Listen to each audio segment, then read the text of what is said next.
The Art of Friendship Bracelets, my second book, is available for pre-order now. It's full of my favourite bracelet tutorials, and it dives a lot deeper into some of the core topics of bracelet making as well. I'm so excited for you guys to see it that I'm giving away 5 of the bracelets that I made for the book. Send confirmation of your pre-order at rockynook.com/friendship for a chance to win one of these bracelets, plus some extra goodies.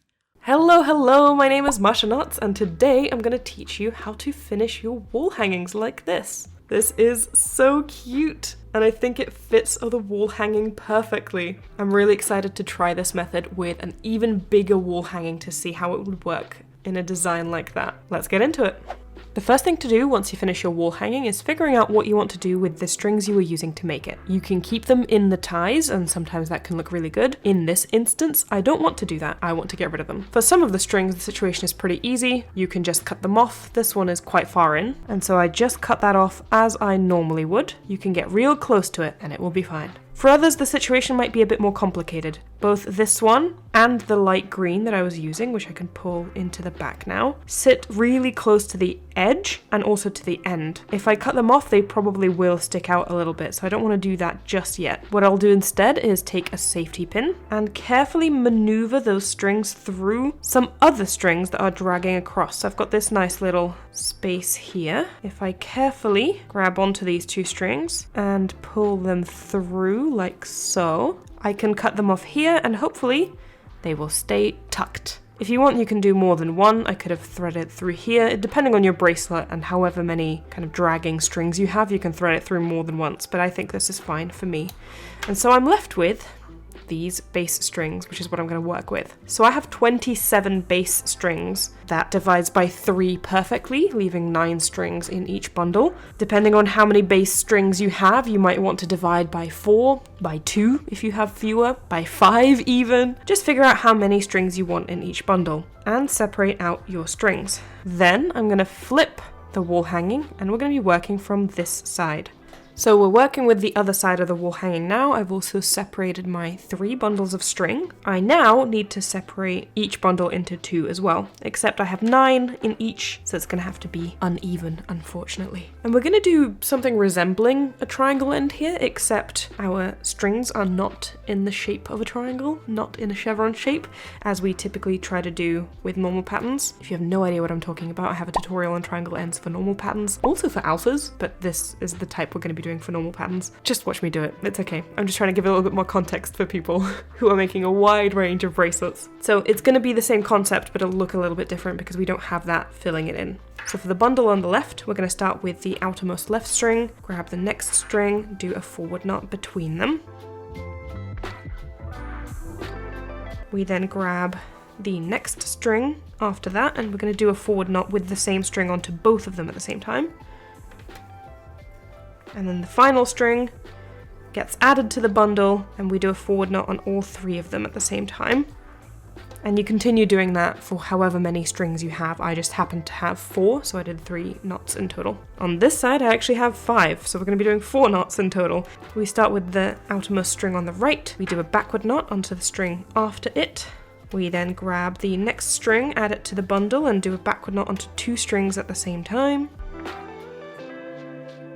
We add another string into the mix, do a forward knot onto all of them.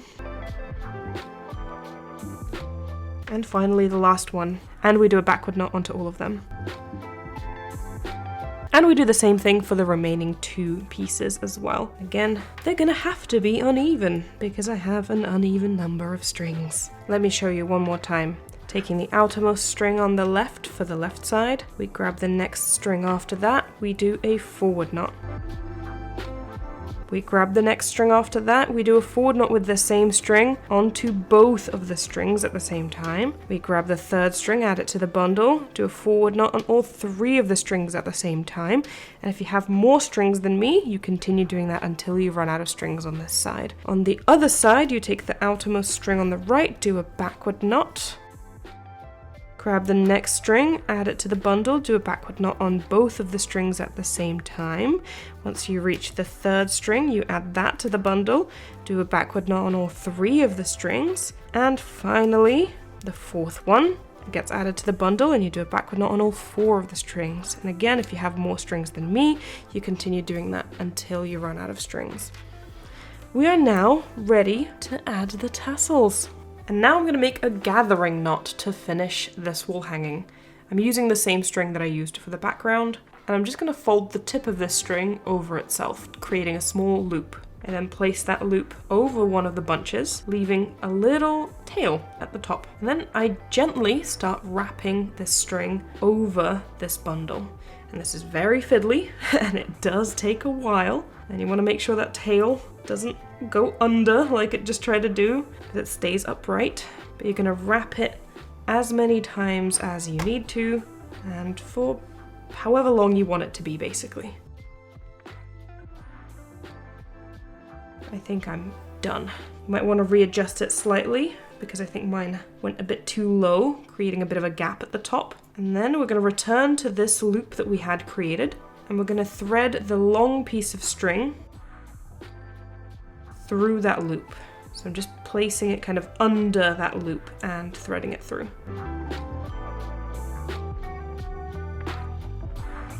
You want to make sure that that string remains straight and kind of continues pointing in that direction that it would point if you were to continue wrapping it.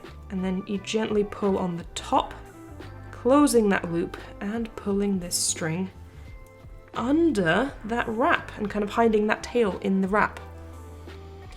At this point, you can pull on both of these strings at the same time and then cut them off.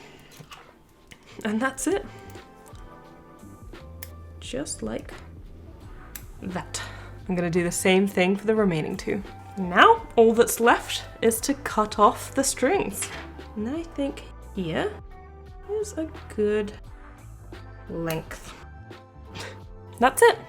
And this is how it looks all completed. I think it looks really cute, and I'll definitely be doing this type of end with more of my wall hangings as I go on. I hope you found this tutorial helpful. There are timestamps in the description for you to rewind specific parts if you need to do that. And if you have any questions, leave them in the comments. I'll try to answer as many as I can. You can also pop any questions into my Discord server, the invite to which is in the description as well, and myself and many others are going to be more than happy to help you out. Shout out to Not Like the Others, who inspired me to try this in the first place. She makes really cute wall hangings and bracelets. You should definitely check her out. My second book, The Art of Friendship Bracelets, is coming out very soon. It has so many more tutorials and goes deeper into the core concepts of bracelet making. And right now I'm hosting a giveaway. Don't forget to send confirmation of your pre-order to rockynook.com/friendship for a chance to win one of 5 bracelets from the book, plus my favorite rainbow string, some seashells, and some other bracelet goodies. The book is available for purchase anywhere you typically buy books, and there is also a direct link in the description, which will get you your book the fastest. Some of them are actually shipping now.